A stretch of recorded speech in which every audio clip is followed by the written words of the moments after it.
Hey there. Have you lost a loved one and you find yourself questioning the goodness of God in the midst of it all? Are you just facing grief and you're wondering where is God? How did God let this happen? And certainly, where is he now when I need him the most? If that's you, then you'll want to stay tuned for today's episode when we are going to be exploring grief, loss, and the goodness of God, a path to healing after a death of a child, with the fabulous author herself, Bridget Dunbar. Bridget, thank you so much for joining us today. Thank you, Kelly. I'm so honored to be here. I absolutely adore your book because it is so practical and so applicable, right? It's so easy for people to digest and apply and be a useful tool in their grief recovery journey. So I'm thrilled to be able to share it with our audience and point them in the right direction of this wonderful resource. But for the folks that are watching that don't know you, why don't we just start by you sharing your experience with loss and what put you down this road in the first place? Yeah, absolutely. Well, I've experienced 2 child losses, one being an early term miscarriage. That was my first pregnancy ever. And it really came as a shock to me because it was one of those things you think just could never happen to you. And then all of a sudden it happens and you just think, well, what is life? And then I got pregnant shortly after that and gave birth to my stillborn son at 35 weeks. And that really just rocked my world because I just, after one loss, they say, well, it happens. And then, after a second, it just became so discouraging and disheartening to me that I went into just a long journey of grief after that. And so that actually brought me to explore really the grief journey and what you really face in that. And it caused me to want to put my experience in a book and so I can help others walk through that as they're going through that. Absolutely. And that 100% is what your book does. But I know from chatting with you before and from reading your book that especially after the second miscarriage, like it caught you by surprise, right? Like how heavy and how hard and how, I think some of us think that we're just going to be able to snap out of it somehow, that we are going to be able to just with a certain amount of time or whatever, that we're going to start to feel better, but it just doesn't. So can you share a little bit about that struggle place that you were in? Yeah, it's interesting because you never expect tragedy to come knocking at your door, right? And, I always wanted to be a mom growing up. And so when I had given birth to my son, who was born lifeless, it really rocked my world in the sense that everything I knew, everything I planned for, it just kind of came to a halt. I mean, it really felt like my whole world stopped. And with that came a series of just unraveling questions and wonderings of what does life look like now? And who am I in this process? Because, especially for a mom who gives birth to a stillborn child and doesn't get to take that child home with them, I really wrestled with, well, am I a mom? Like I'm a mom without a child. And, and it just became a wrestle of my identity, of what I'm supposed to do after a loss like that. I mean, I just felt it to my core, and it actually put me into a pretty deep depression. And I had been working, so I've been a licensed marriage family therapist working with grief clients that are going through grief for many years, over a decade. And so I've walked with people through this, but when it comes knocking at your door, it's a little different. It feels different animal, so, isn't it? Yeah. So I was searching for resources for me, and I found a few, but I found not many that really I knew could actually help me heal and take my grief and transform it into just hope again to live.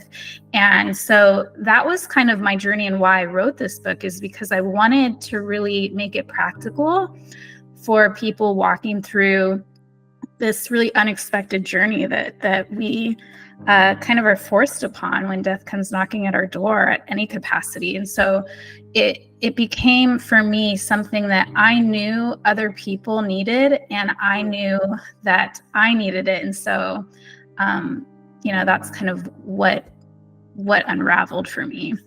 Yeah. I'm super curious about the timeline, and maybe, I don't know if you can pinpoint a place where you started to move out of that really desperate kind of dark place and you started to see light again and feel hope again and start moving out. And then my second question is, did you write the book as part of that process, or did you write the book after you got yourself out of that situation and then reflecting back, recognizing other people would need a tool like that? Did you write it afterwards?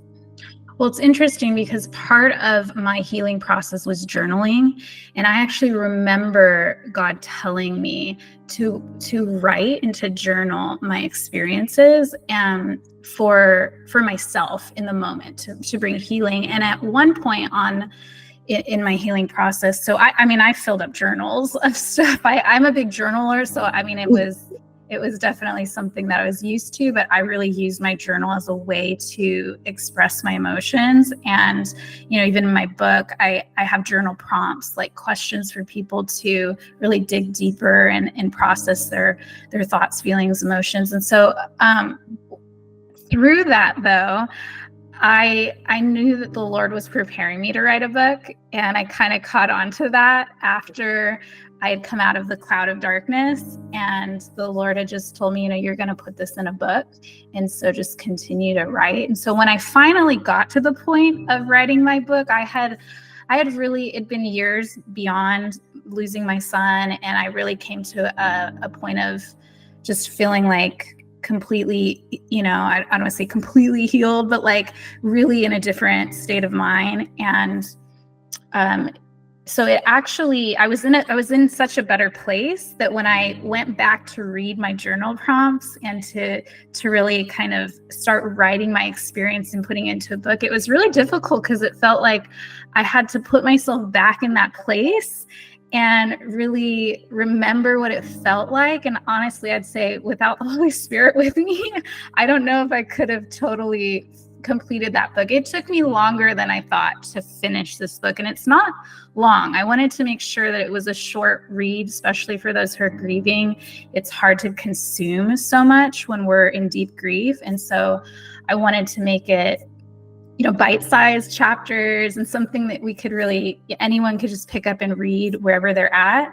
And so even though it's a short book, it took me, I want to say like a year and a half or so to actually, maybe 2 years to complete the book entirely.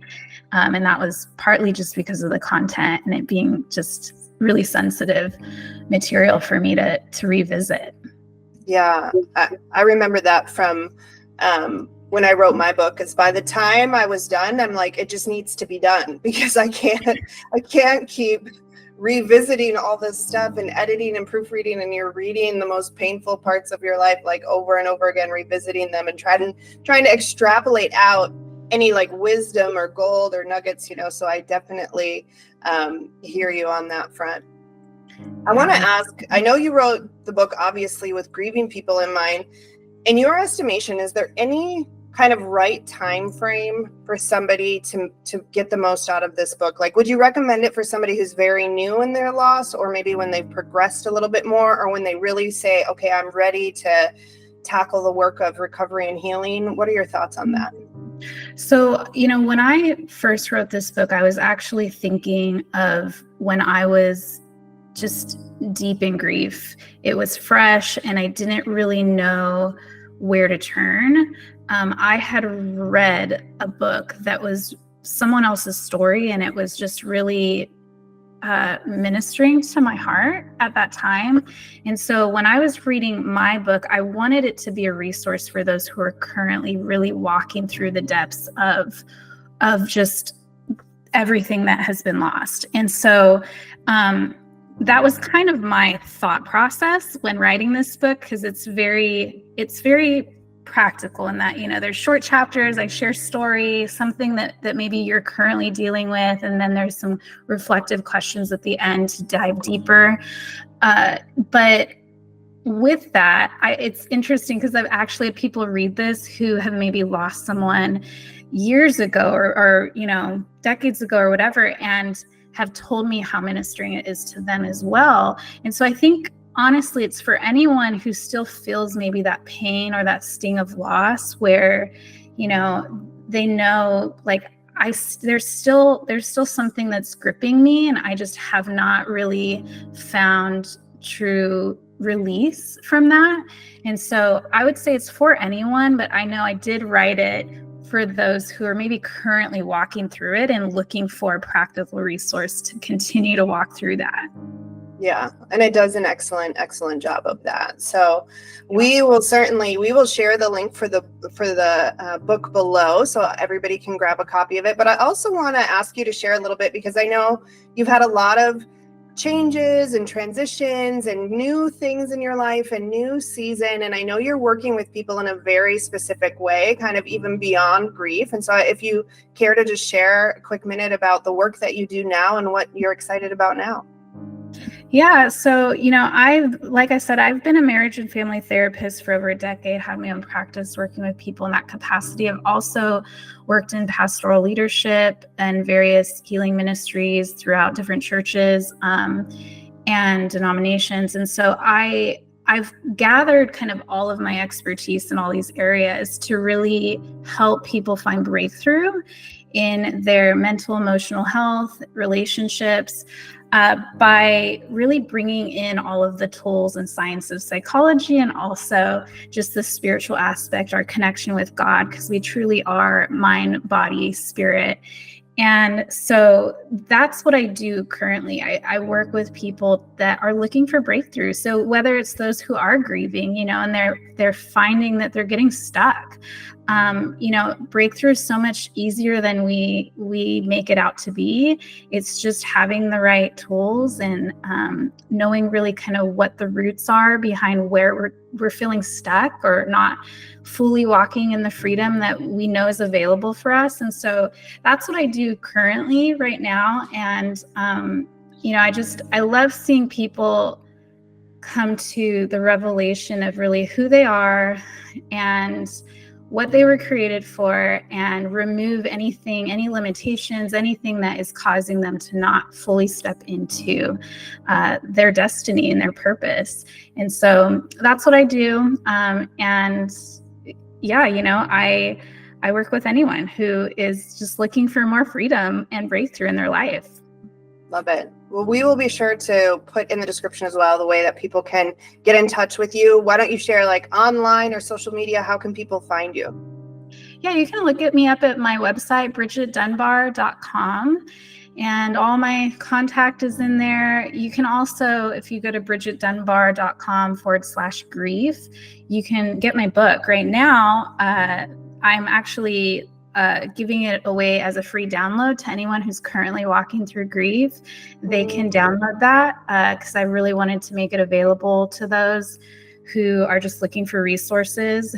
And, should you find my book, valuable and want to work with me further, there's opportunity to do that as well. So bridgetdunbar.com.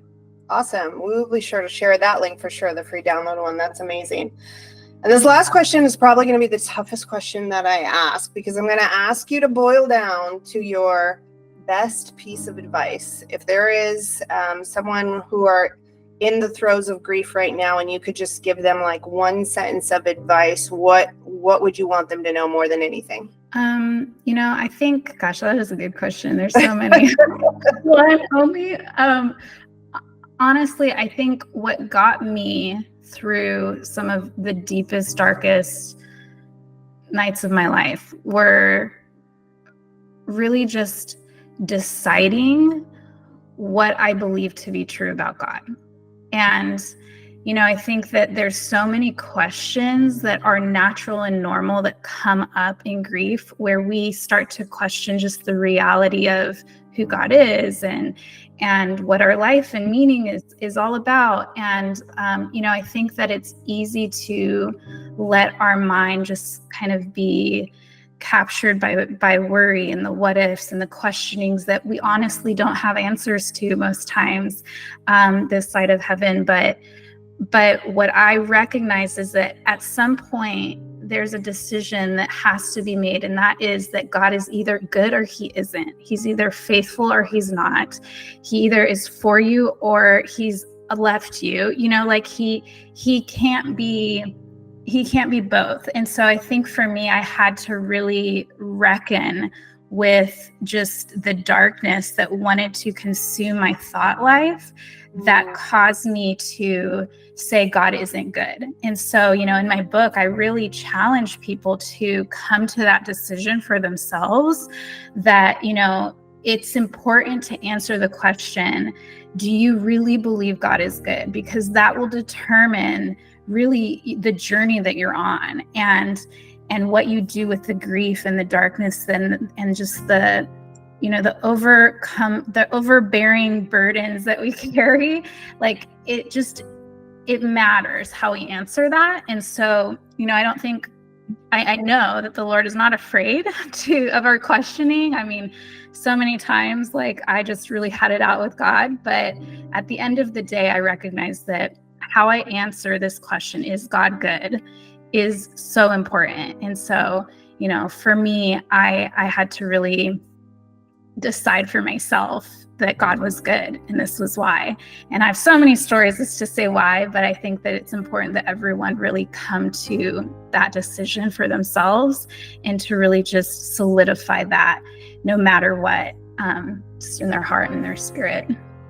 Oh, it's so good. And we are striking here at the end of the interview, like the biggest, most fundamental, pivotal thing, because it isn't what happens to us in life, it's our beliefs about what happened to us that determine our experience.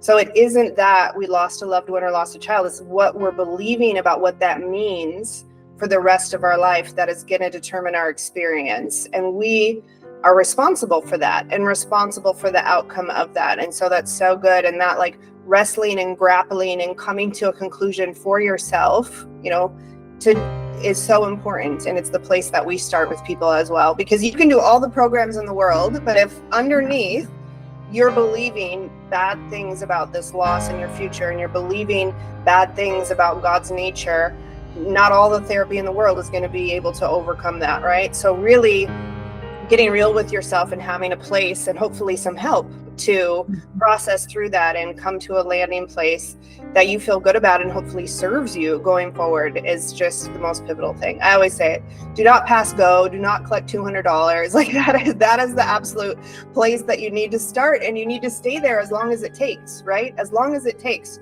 for you to come to a place where you feel solidified in how you answer those questions and what you're believing about this and how you're choosing intentionally to move forward, right? That you're not just letting it happen to you as you move forward, but you're intentionally making choices and taking actions that support that. So good. Well, I can't say it enough, or again, like how practical and helpful this book is. We will share the link for the book and ways to get in touch with Bridget below. I hope this video has served you. I hope it has encouraged you. I hope more than anything, it has sparked a little bit or a lot of hope that you can recover after grief and loss and get back to living the life that you were designed to live. For more tips like this, be sure to like and subscribe. Thanks so much, guys. We'll see you next time. Thanks. Yeah.